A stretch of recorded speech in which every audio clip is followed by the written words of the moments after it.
Apologies for taking a little bit of time to set myself up. The first train from London was 8 a.m. in the morning, which arrived in actually late. So I did get here in time. So it all works out, doesn't it? Everything always works out. Okay, so I gather you've all been having green smoothies. How fabulous. Are you already lightened up or enlightened with the smoothies? So I'm going to talk to you a little bit about why smoothies are so important and really why green food is so important. So hopefully that's going to work. No, because it's switched off and it's going to, there we go. Right. Okay, so I'm going to first of all talk about why is green food so important? Why are greens really important in the environment? Because we've got a bit of, can you see okay? The pictures aren't there, anyway, never mind. Basically, greens are absolutely vital for detoxifying the environment. They detoxify the air, they detoxify the earth, they detoxify everything. They give us oxygen. Without greens, without the forests, oh, brilliant, thank you. You know, we wouldn't survive, but we also need the greens for the light that they give us, because they are chemical light, they're chemical sunshine. That's how greens have been created, through photosynthesis. When we cook greens, we actually kill the light, we kill the micronutrients. So in the diet, I should be pointing at this. So I studied nutrition. I did my master's in international public health nutrition. And in all of my nutrition studies, nobody mentioned chlorophyll. And to me, it is the most important thing that we have on the planet. It's like we don't notice the elephant in the room. Because all around us, we've got greens, we've got the trees, but we don't put, when we have a plateful of food, we need to have at least 50% of that as raw greens. And it needs to be vibrant color. When you cook greens, you lose that vibrancy, that light that's shining out at you from your plate of greens. So actually this is a molecule of chlorophyll, and in the center of it is magnesium. Now magnesium is nature's tranquilizer.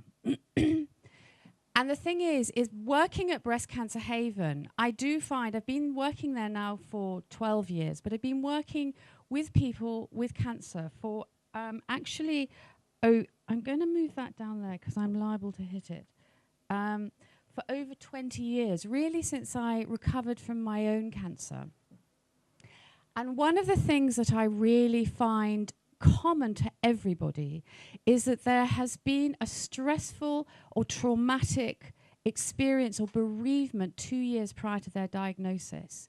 And the thing is that we're not brought up to understand how to deal with stress. We're not taught how to meditate in schools. We're lucky if we get enough exercise, because exercise moves the stuck liver chi. We need exercise to move the chi around the body. But in as much as we also need the greens and the oxygen in our foods to move the energy through our body and to detoxify our body. So the thing is that the magnesium is nature's tranquilizer. If we are not eating enough magnesium in our diet, we don't have enough, if you like, plant Valium. So, you know, and it's not like chocolate, which has opiates, which kind of just numbs you out. Chocolate, there's a big controversy about chocolate in as much as it's supposed to be very good for you, but it acts like a drug. It's got caffeine in it, so it stimulates, but it's also got a sort of opium-like, drug-like action. And what we need to do is we need to be connected with our feelings, and chocolate actually we lose our connection with our feelings with chocolate because we become hyperactive. I don't know if anybody has that experience. If I eat chocolate, I get an instant migraine and I feel like I've been drugged for 24 hours. So, and that's even with raw chocolate. But this isn't to talk about chocolate. This is to talk about the positive effects of greens. So the thing is that magnesium in our diet is absolutely essential. So every time you have a molecule of raw chlorophyll, you're having a molecule of magnesium. So you're actually eating something that's going to help you to deal with stress on a daily basis. Now, the other thing is it's green color. And green color is the color of the heart chakra. And the heart, do you know about heart chakras, the energy in Ayurvedic medicine, about the energy centers of the body? There are 7 wheels of energy in the body. There's the base chakra, there's the chakra, the second chakra, then we've got the solar plexus chakra, then we've got the heart chakra, the throat chakra, the brown chakra, and the crown chakra. Now the base chakra is red. So red is very stimulating, and red is about, you know, getting out there and being energetic. Then we've got the second chakra is orange, and the third chakra is yellow. And the fourth chakra, which is our heart chakra, which is the middle chakra, is green. The throat chakra is blue. You mix the yellow and the blue together and you actually have green. So it's like mixing water and sun, the moon and the sun, water and sun together, you get the green. And then the throat chakra is blue. The crown chakra is sort of indigo, and the brow chakra is indigo, and the crown is purple. So we have these colors, and so it's very important to include all these colors in our diet. But the most important color to include in our diet is the green color, because it calms the heart.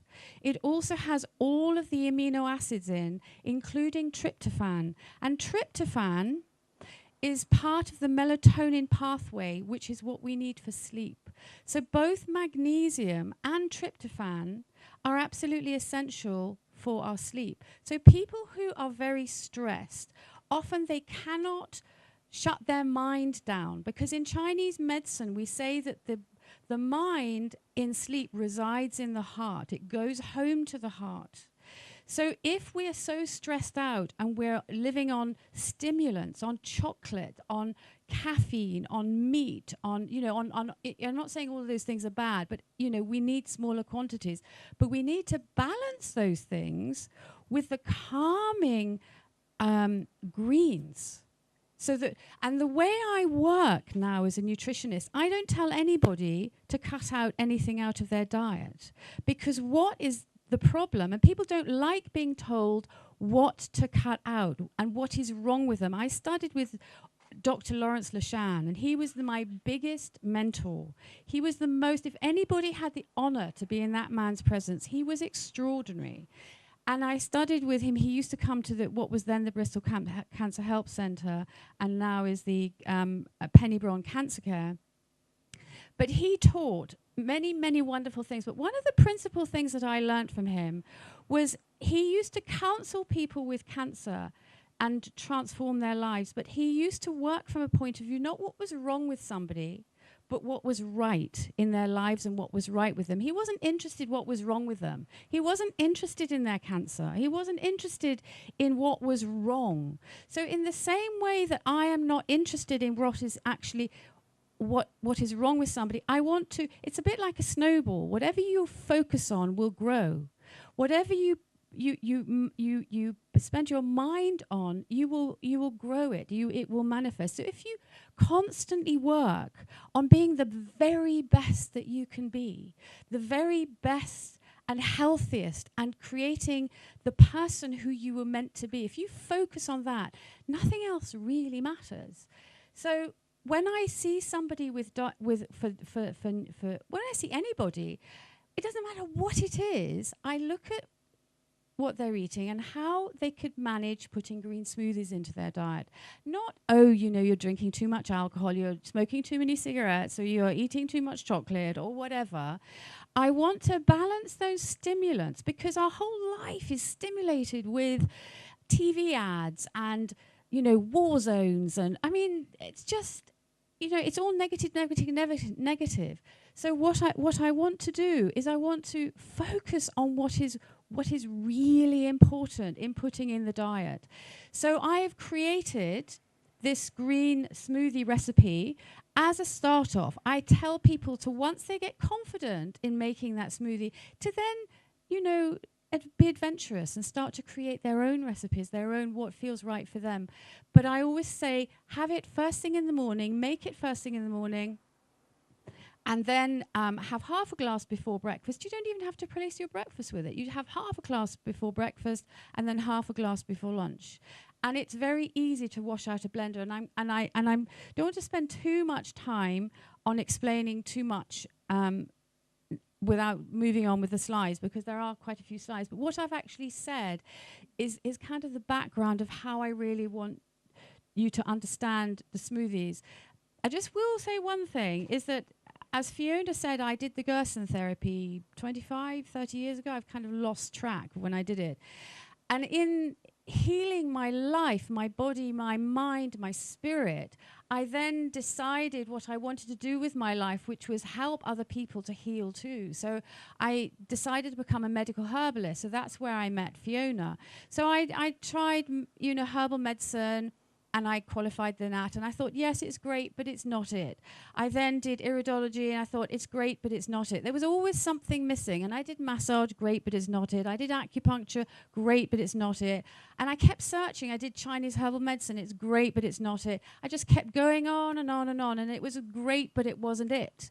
And I didn't know what it was I was looking for, but I knew that I wasn't happy in what I was doing. I wasn't being effective. I didn't feel that I was being effective in people's lives. I would give them herbs and, you know, they would get better for 6 months, but, you know, they would come back 6 months later and they'd got it back again or something else. And I felt a failure. And it was only when I was working like 100 hours a week. I was working at Breast Cancer Haven. I had a full-time clinic down in Devon. I was driving sometimes up at 5 o'clock in the morning, coming back at 9 o'clock at night. It was an insane life, and teaching at this College of Naturopathic Medicine in Dublin and London at the weekends. It was just insane. I was exhausted. I was actually burnt out. But because I had studied Ayurvedic and Chinese medicine, which says you cannot eat raw food because it will make your spleen too cold and your yang energy, it will make your, you know, reduce your yang energy.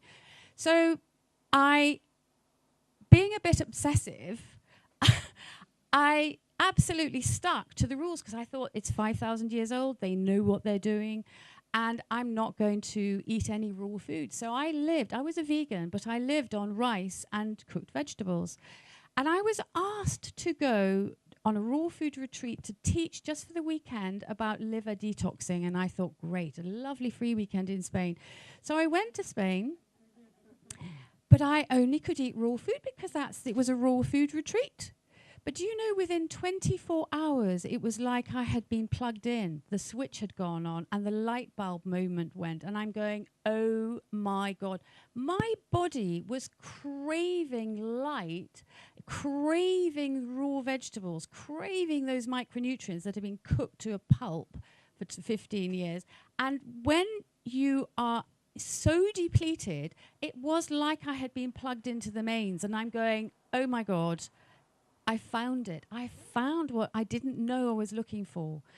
And so I then came back to England, gave my job up at the Haven, gave up the C&M, gave up my clinic, packed my bags, and I went to the States for a year to learn about raw food. And then I've kind of developed it from then and tried to put some science behind it and tried to simplify it, because actually I think raw food is the most dangerous way to eat, because it's a very new science. Nobody knows what they're doing. And so I say to people, don't change your diet, but just put in the greens, and because you will then connect with your nature, you connect with nature, you connect with your nature, you connect with your heart, you begin on a subconscious level not to any longer crave sugar, cigarettes, alcohol. Your subconscious does it for you. I don't need to tell you. I give people my smoothies and I say, you know, well, this is the recipe, you know, can you fit it into your lifestyle? And usually they can, because it's extremely simple.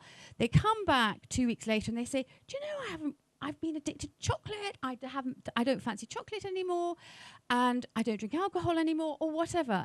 It's absolutely amazing, because it reduces addictions. Because when you enter your heart, when you enter who you really are, when you start to connect to that person who doesn't need to obliterate your feelings, or, you know, because you're calm, you've got that magnesium, you've got that tryptophan. So going on, so it's alkalizing. And most of the food we eat is very acidic, very stimulating, very inflammatory, and we die from inflammation and actually lack of light. And I'm just going to have a sip of water. Where is a clock, by the way, so I know? Oh, up there. What time do I need to finish at? 5 past. Okay, so I need to move on. Sorry? Thank you. Okay, so chlorophyll is alkalizing. It is the same pH as blood. It's the same chemical structure as blood, except that in the center of a porphyrin, well, in the center of a red blood corpuscle is iron, but in the center of chlorophyll is magnesium. But it's basically alkali. Being alkaline, it balances pH. It's cooling, so it's anti-inflammatory, but at the same time, it's also warming. Now, I do need to talk about that briefly, because people say, "Oh, I can't eat raw food in winter; it's far too cooling." And yes, if you go into a grocery shop and you buy raw green vegetables, they are decomposing if they haven't actually been still attached to their roots, and if they're not growing. So sprouts have the heat of the sunshine, so they're actually warming. So they've got yang and yin, so they've got the balance of the water that you need, because plants are the same sort of more or less water balance that we are, and we need to be eating it in the complete cellular structure of the plant. But it's also, you've got the light, you've got the heat. So as if you put a lot of sprouts into your diet, you actually get very, very good circulation. I used to suffer from Raynaud's syndrome. When I went raw, because it actually moves, the chi moves the blood, and the sprouts give me also the warmth, I'm never ever cold, and I have fantastic circulation. And I can't tell you how many people do the raw food, you know, when I sort of discussed with them about how to do it so that it's not too cooling, their circulation completely restores. So it's anti-inflammatory, it's antacid. So, you know, one of the best things to have when you've got an acid indigestion is just to nibble on a little bit of cucumber. It is amazing for actually, and it just has to be one slice. It is amazing for alkalizing the body, but anything with chlorophyll in it will do that. It's antibiotic and detoxifying. It binds to toxins, it prevents chemicals binding to DNA, and it's a blood purifier. I'm going to start to move on a little bit, because I've got quite a lot of slides to do. It's an emollient laxative. Basically, when you're eating lots of raw greens, you are your bowel movements are hydrated. Because I say that, you know, if you're eating your food too acid and too drying, a biscuit is too drying, because you've got to, whatever you eat has to have a 70-30 balance of water minimum. So you've got to have 70% water and 30% food. So if you, so I say to people that with constipation, with their smoothies, what it does is it helps to hydrate the colon, and you can't sail a ship without water, if you get that one. So you need to be able to sail the ship. And smoothies and juices will do that, because you are hydrating the colon. You've got the electrolyte balance and the electromagnetic potential. So it's an emollient laxative. It's analgesic. I can't tell you how analgesic green smoothies are, because pain is stuck liver qi, and I'm not going to explain to you about how Chinese medicine, but I'm just going to say it's a stagnation of the movement of energy in your body. That's what pain is. Because when you hurt yourself, the first thing you do is rub it. And that moves the stuck qi and the blood. You need to move the blood and the qi. And that's the same with emotional shocks. You need to move that energy. You need to express those shocks. You need to express the stress. You need to express. You don't hang on to it, because that causes acidity, and it causes disease, and it causes cancer. So the thing is about greens is they move that stuck liver qi. When you move the stuck liver qi, your pain goes away. I broke my arm about 5 years ago, went to the hospital, and because I've studied bone mending in Sri Lanka, I decided to mend it myself. But I wanted to have it x-rayed so that I just knew how bad it was, or what I was dealing with. And then they said, and then they said to me, and luckily I knew, thankfully, I knew the doctor in the accident and emergency. She was a friend of mine, so she sort of fast-tracked me through. She said, if you hadn't have seen me, you would have had to have a psychological assessment for not having a plaster. So it was rather lucky. But then they said to me, well, would you, now we'll sort out the painkillers. I said, well, why would I need painkillers? And they said, well, for the pain. I said, what pain? And they said, well, you've just broken your arm. I said, I don't have any pain. And they went, how come you don't have any pain? And it was because I drink green juices and green smoothies on a daily basis. And so I'm constantly detoxing every single day and moving the stuck liver qi. So it's an antispasmodic. That's what magnesium is. It's not only a mental Valium, but it's an antispasmodic, in the body. It's a sedative because of the magnesium. It's antioxidant. It deodorizes.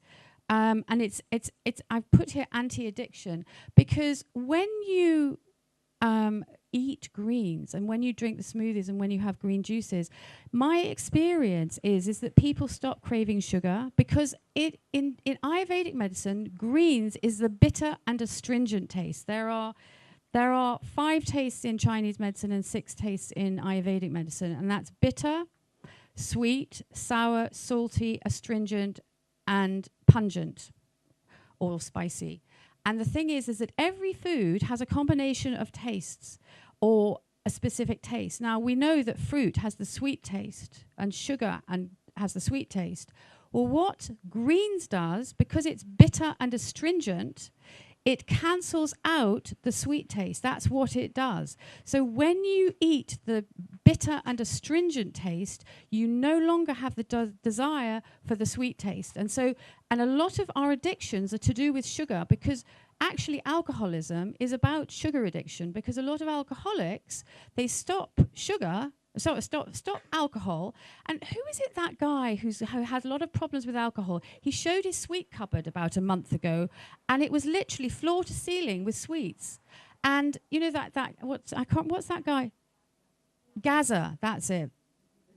And the poor guy, I just felt so sad for him, because he stopped drinking, but the poor guy has to eat a cupboard full of sweets, because what it does is sugar creates alcohol in the body, and it just numbs you out. It's mind-altering substances. That's what addictions are. They are mind-altering, because they take you away from painful feelings. But if you're in your heart, you don't need to do that, because you can embrace them and love them and transform them and what have you. But anyway, I'm going to move on, because I've been spending too long on this. So let's move on. So raw greens are astringent and the bitter taste. That's in the Ayurvedic. They cleanse tissue of toxins. They help eliminate waste from the body. They're anti-inflammatory and alkalizing. They help hydrate the skin and tissues. They provide all micronutrients for health, and they're oxygen-rich and contain photons of light. And that's what we need. I did actually a lecture yesterday at the Guild of Iridologists, and I don't know for their AGM, because when you look into somebody's eyes, we can tell what they're feeling. But the thing is, we say that the light shines out of somebody's eyes, And the more alkaline a person is, the more light shines out of your eyes and the more healthy you are. You know, we say that a dog is healthy when it's got shining eyes and a horse is healthy when it's got shining eyes.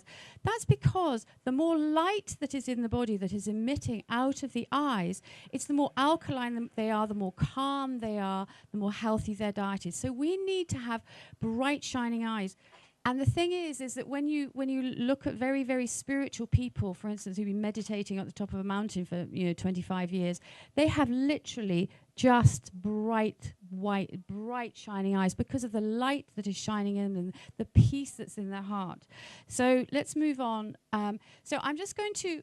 I gather that Barbara Wren spoke to you yesterday about the light and in the cell, and I want to give you how I see the light in the cell and in the body. So the electrical temperature between the cell membrane and the nucleus. Now, and this is a sort of representation of the cell. This is the cell membrane, the cell wall, and this is the nucleus. Now, a nucleus is strongly positive in its electromagnetic energy, and the cell membrane on the inside is strongly negative, and then the outside it's positive. Now the thing is, if you eat a lot of very acidic food, so before I go that, so when you've got, so it acts, so the cell is like a battery.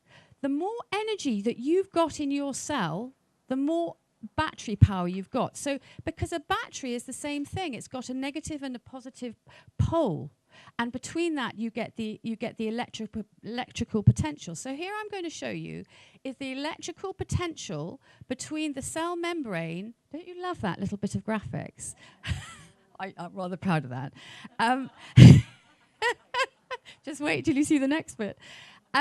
So we've got the cell nucleus. So when you've got a strong electromagnetic or the electrical potential between the cell membrane and the nucleus, you see, this is really important about what Barbara was saying about hydrating the cell. Because you see, if you've got a dehydrated cell, you're going to get a very low electrical potential. It is a bit like in the old days.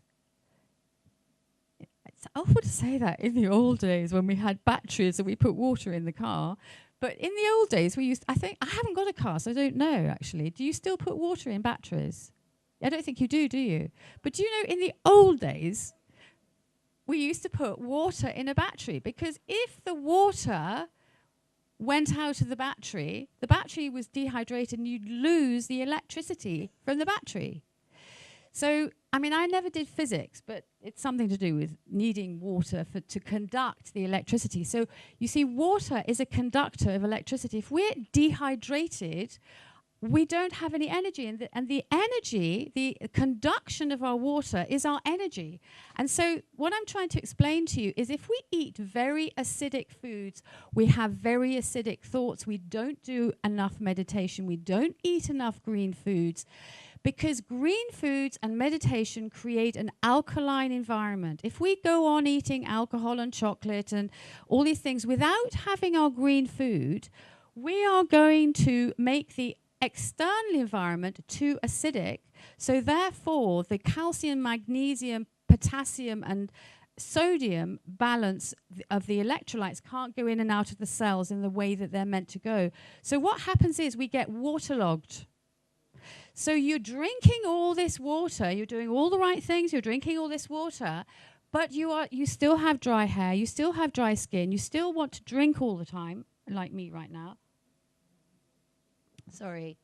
And so the thing is, what's happening is, because if you go to the desert and you get dehydrated, water alone is not going to rehydrate you. You need rehydration salts. You need all the minerals to take the water into the cell. Because if you don't have the minerals, those minerals that Barbara was talking about yesterday, to take the water into the cell, you will get dehydrated. So what happens is, I get so many people who are on a lot of medication, their body is very acidic, and they're extremely thirsty, but they've got a lot of edema, and they say, but I drink enough water, and I can see they're completely intracellularly dehydrated, but they are extracellularly waterlogged because they do not have the electrolytes to take the water into the cell. And that's what green smoothies and green juices and raw greens will do, is it will give you the magnesium, the potassium, the calcium, and the magnesium, potassium, calcium, and sodium, and which are absolutely essential. But if you cook all those greens, you don't get that. Now, the thing is, it's not the same as taking it as supplements, because you need it in the free ionic form. That's IONIC. You need it in the free ionic form, in the light form, because it's the same as the cow will eat the grass and it makes all the milk with calcium in it. We don't get calcium from a cow. We get calcium like the cow gets calcium from greens. And that's how we need it. So the thing is, so the pH of the extracellular fluid determines the hydration and the electrode potential within the cell, therefore energy and light. So the more alkaline we are, the more water and hydration goes into the cell, and therefore the more biophotons. Now, there have been lots of experiments about, biophotons, because we can't really see them. But for instance, when we die, we take our last breath. So in effect, we die from lack of oxygen, because once we stop breathing, we die, because we can be on a machine to keep us alive, because we're breathing oxygen. But the experiments show that if you put air into a tube, you suck out the air, the oxygen, what is actually left is photons of light. So there's all this light in the oxygen. So that's why exercise is so important, because we need to breathe deeply the photons of light that's in the air. And that's why sitting or running around a tree or in a forest, or having wheatgrass growing in our house or plants in our house, because they're giving us lots of fresh oxygen with biophotons of light. And that's what green juices do, is they give us light, chemical light, that's chemical sunshine. So moving on, now I want to also show you that, interestingly enough, this is the symbol, for the universal and Masonic symbol for light. And this is, if you look at it, you can see it as an iris, an eye. That's the pupil, and this is the eye, and then in the middle you've got the iris. So when you're looking at somebody's eye, you're looking at their light, the light that's in their body. But it's also it's a symbolic representation for the cell. It's the alchemical symbol for gold. And alchemy, by the way, is the science of overcoming the blackness, the darkness. And it's also the symbol for Ra, which is the Egyptian sun god. So here we've got the micronutrient density of foods, because we need micronutrients in their natural form. It's one thing to take loads and loads of supplements, but if we don't actually have it in the raw form, in the sort of living form, I say that it's not the food in your life, it's the life in your food. And so that's why I also say to people, when they're choosing vegetables, if you have got, this is just my take on it, you can have, whatever take, and I want you to take what you want to take from what I'm saying, and there will be things that you don't agree with or whatever, and that's fine. But what I say to people is that the energy of the vegetables that you eat is more important than the organic, how organic it is, because it's the life force in the food that you're eating that's really important. It's the light energy. So when you see a really crisp vegetable, really crisp spinach, for an example, you need something that's crisp, because the life force is going to give you the life force. If you eat a half-dead vegetable, however organic it isn't going to have the micronutrients, and it's not going to have the life force or the biophotons or the chlorophyll or the magnesium, because when you pick a plant, within 15 minutes you have lost 50% of its micronutrients. If you eat a raw sprout, as an example, there was a study at Southampton University that showed that a raw broccoli sprout had 50 times the micronutrient content of actually the full-grown plant, because it's got the potential of that plant. It's got everything just bursting to grow. So a sprout is really like the most nutritious thing that you can eat. And I'm not talking about Brussels sprouts. I'm talking about sprouted seeds. Now, just to plug, I do at the Breast Cancer Haven, I work at Breast Cancer Haven, and I do juicing and smoothie and sprouting and wheatgrass classes. And next Friday, I have got an hour's class from 3:30 to 4:30, Fulham Broadway. And actually, if you go to the smoothie table, I've got some leaflets about my next classes. In fact, after this, I'll put the leaflets for my next classes along here. But next Friday, 3:30 to 4:30, I've got a sprouting and a wheatgrass class. The following Friday, I've got a green juicing and green smoothie class. But I also teach people how to make fresh coconut milk and fresh almond milk, because that's also very alkalizing.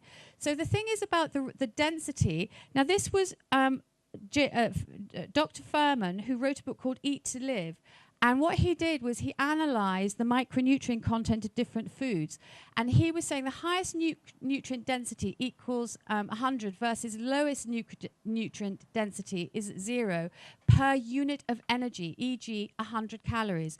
So you get 100 to 97, if you like, on his scale, in raw leafy greens, 50 in non-green and non-starch vegetables, 48 in beans and legumes, 45 in fruit, 35 in starchy vegetables, 22 in whole grains, 20 in raw nuts and seeds, 15 to 11 in fish, wild game, fat-free, dairy and eggs, 8 to 3 in red meat, dairy and cheese, 2 in refined grains, and 1 to 0 in refined sweets and oils. So the more greens you're eating, the more micronutrients. Because I always say, you don't need supplements if you're eating enough sprouted seeds, sprouted nuts. And, eating nuts and seeds doesn't do it. You need to eat sprouted nuts and seeds. So take your nuts and seeds, put them in water for 12 hours, then you need them soaked. And all grains should be soaked before cooking and eating. So here we've got a chimpanzee living in the wild has natural immunity to cancer, HIV, and other human diseases. This is from Victoria Butenko's book.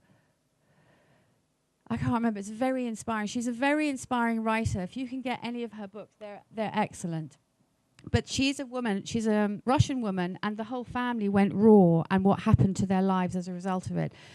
So the standard American diet eats bread, pasta, potato, and rice to that quantity, animal protein to that, veg and oils to that, green veg, dark leafy greens there, and fruit there. But a chimpanzee eats that much fruit, which I don't recommend fruit because it's got a lot of sugar, so it just ferments in the body and it turns into alcohol. But dark leafy greens and seeds. So I'm going to press on. So I'm just going to very quickly run through this. So this is the standard American SAD diet. This is fish and chips. Actually, it's English diet, isn't it? It's not American any longer. I've got 5 minutes. Oh dear. I think I might have to cut this short. So I'm going to these are all the things that are of the English diet. So nutrient-dense foods, lots of fruit and vegetables, chlorella and blue-green algae.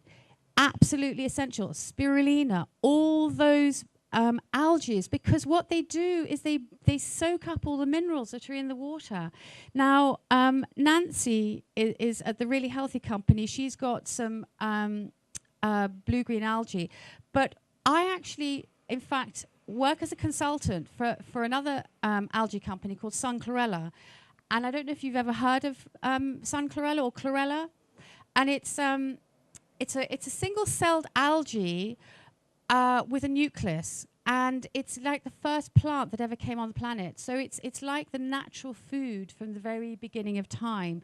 And I lecture a lot about chlorella. And if anybody wants more information, and I do talk about adding in chlorella into the smoothies and the juices, because I find that when you do that, you're increasing the micronutrient content an awful lot. But anyway, so this is actually a chlorella pond, and sun chlorella I particularly love because they grow it in natural spring water out in the sunshine in a clean environment in Taiwan. So it's nowhere near Japan, and it's nowhere near the the nuclear fallout. So these are all the sort of green vegetables.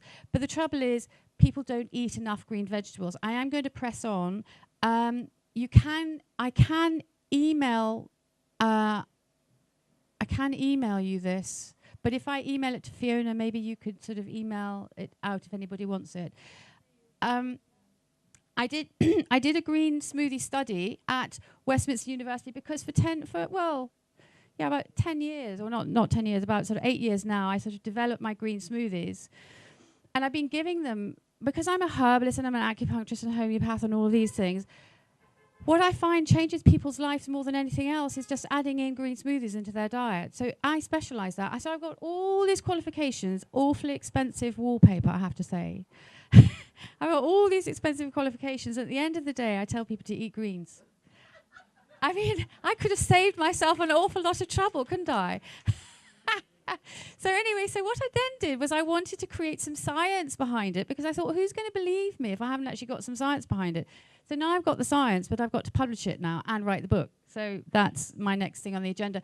So what my study was to study the effects. I had to do it frightfully scientifically in a very dry way, unfortunately. So I studied the effects on type 2 diabetics consuming 3 portions, and 1 portion, by the way, is 80 grams, 3 portions of raw green vegetables as smoothies in the normal daily diet for 21 days, a pilot study.